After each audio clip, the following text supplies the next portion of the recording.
jajaran mahasiswa, staf dan para dosen STHD kali ini memaknai bahwa setiap makhluk hidup di alam Indonesia harus mau dan mampu mengisi kemerdekaan dengan sepenuh hati, termasuk para binatang seperti lutung sekalipun.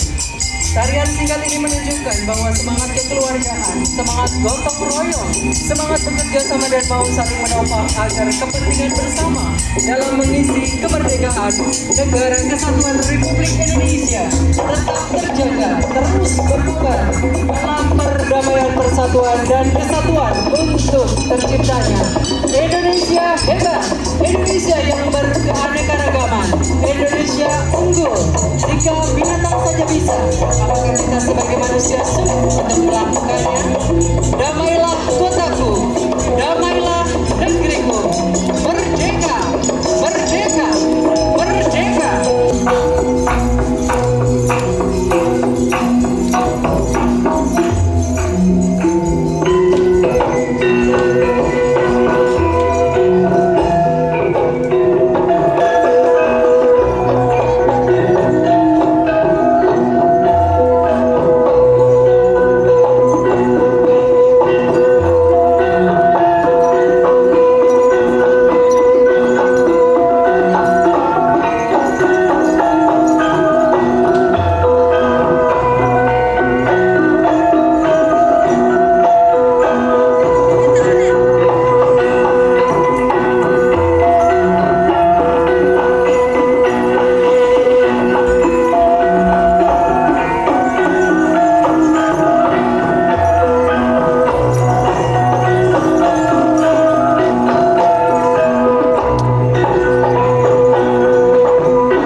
Terima kasih dari STHD bisa melanjutkan performnya kembali.